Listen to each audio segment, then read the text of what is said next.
How's it going, everybody? I'm Wildman Wes, and welcome to day 25 of Shocktoberfest 2021. Much like I said earlier in the series, we didn't do a Wes Craven film for a while. But more importantly, where the hell's been a movie directed by George A. Romero? Well, most people are aware of his Dead trilogy of Dawn, Day, Night, you know, In the Land of Living Dead, all that. However, he does have quite a number of other horror films and non-horror films that not a lot of people have watched. One of them did get remade in the 2000s, but we're going to be talking about its 1973 predecessor, The Crazies. This one, especially with today's society, I didn't plan this one, folks. I have much to the disclaimer on the beginning of this episode.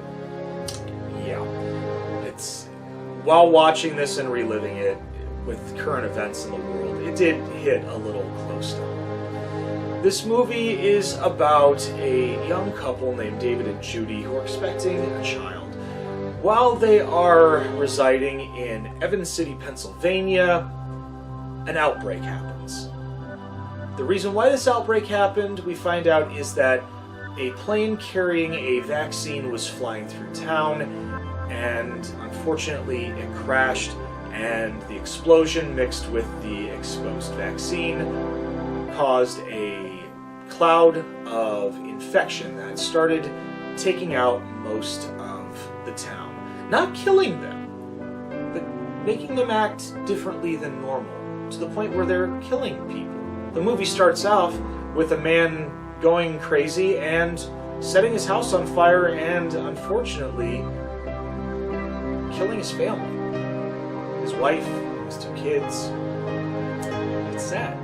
And unfortunately, after that, he snaps out of it briefly to realize what he had done.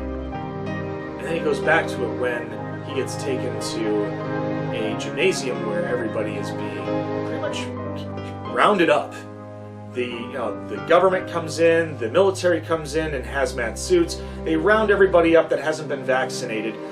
David, as I mentioned, the couple from earlier, David and Judy, David works for, he's pretty much part of the National Guard, and Judy works for a hospital. She works for a brilliant doctor, and she has vaccinations and injections to give to the doctor, to herself, and to David to make sure that they're inoculated and won't be affected by the disease.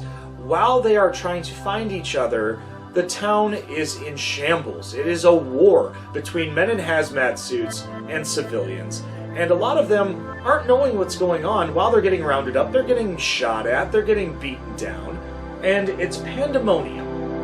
Pandemonium to the point where you don't know whether or not people are actually infected with the disease or they're just trying to survive and try to protect themselves.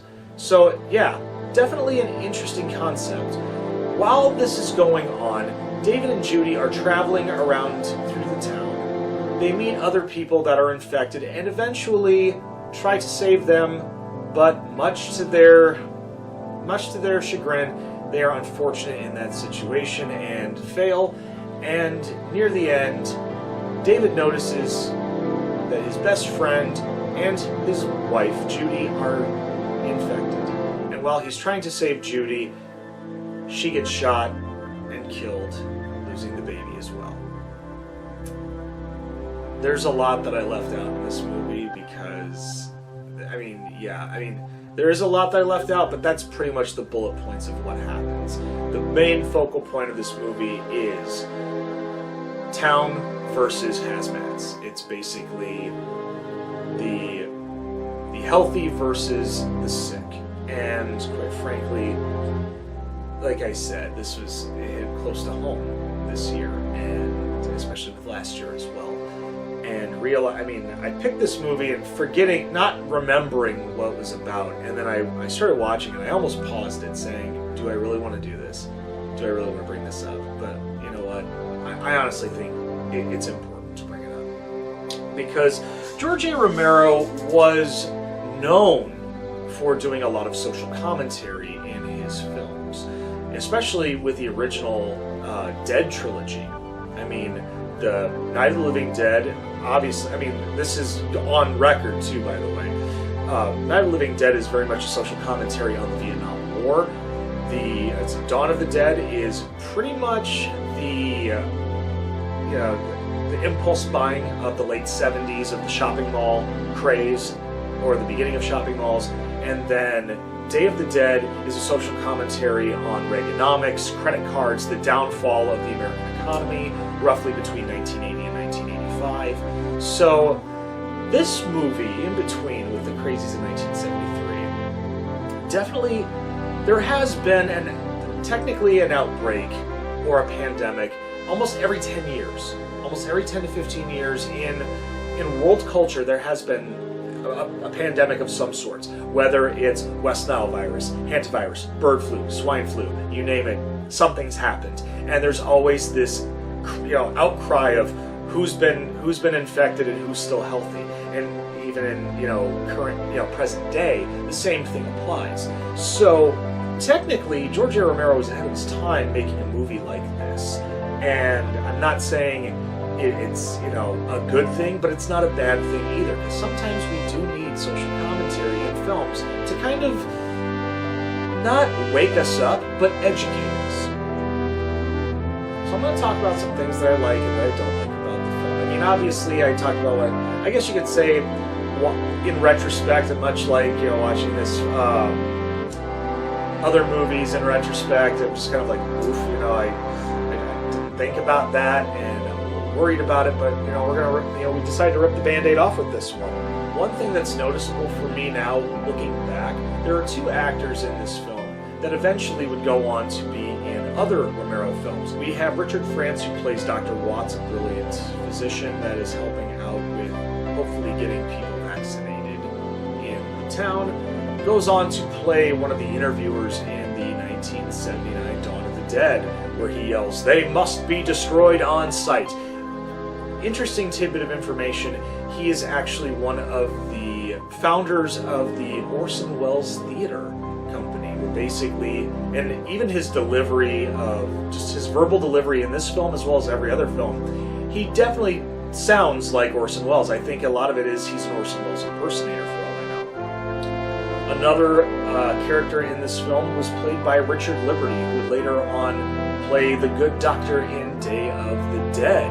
So that's pretty awesome to see that when you look back, you see that these actors that were in iconic films that we watched, especially in the horror community, were in earlier films directed by the same person. So I liked that. One thing that I really thought was interesting in this film was the tension, not just between the classes, whether it's the civilian and the military and the government. I liked that there was tension amongst the ranks. You had people in the military going at each other, and one of the main characters, there was Major Ryder. All he can keep saying is, "Hey, I'm doing my best here, okay? I'm doing my best. What do you want me to do? You want me to, bomb the town? Do you want me to do this? Because honestly, it may come down to that, but I don't want to, because you know what? We have people here that are innocent, that, they don't deserve to die like this, or they don't deserve to have to deal with this." At least they showed that there were characters that most people in other movies, in the certain tropes, usually and especially in the horror community or horror movies, government and military are always these kind of hard-nosed, very just blow everything up, death and destruction. That's all that matters at the end of the movie. That's the way that they quarantine. However, in this one, you have a sympathetic character who wants to do what he feels is right, even if it means people die. I mean, even if it means that he's not going to be the most favorite person in the group. One thing that I've been finding out interesting in my research on this film, I've always been a fan of the concept what if. Now, granted that this movie was directed by George A. Romero, and the movie has to deal with a bit of an outbreak. George A. Romero also did a trilogy based on a zombie outbreak, or a zombie apocalypse, and the way how people are acting in this movie are very similar to the zombies in his films, only they're alive. I often wonder, this movie was also filmed in Pennsylvania, much like the Pittsburgh movie movies that the Romero trilogy is known for. What if? What if the Crazies is a prequel to the Dead trilogy? What if?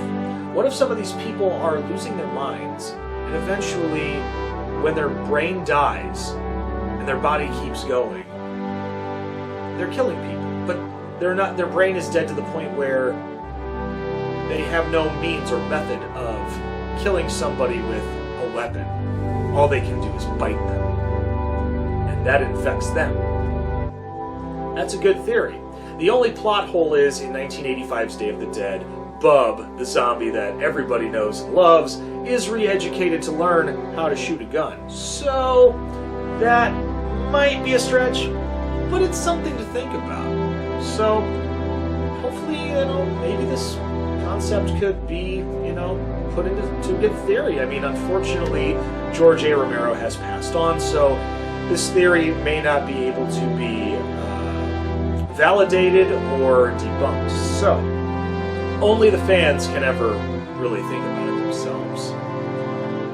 So now it's time to grade this film. The film itself runs fairly well. There are moments where it does tend to drag a little bit, but at the same time, I feel that there are moments where there's lack of music and just the outdoor atmosphere gives it more, I would say, a more sense of horror.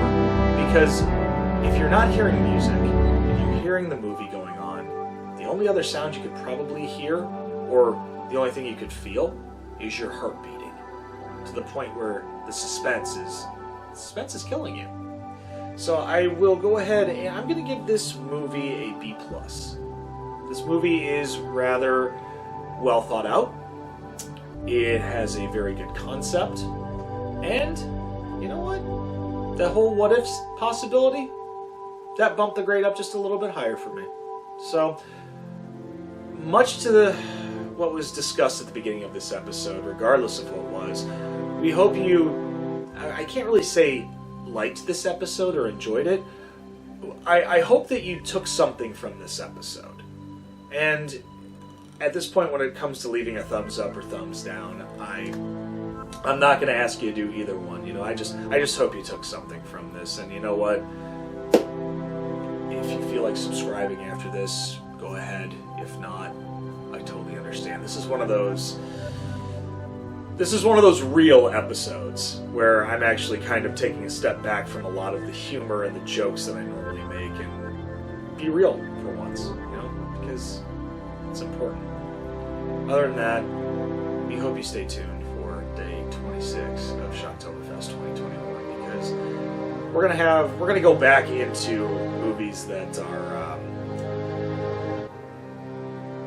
not as hard hitting. And some of them will be family friendly, some of them scary, some of them out there. But we hope you stay tuned.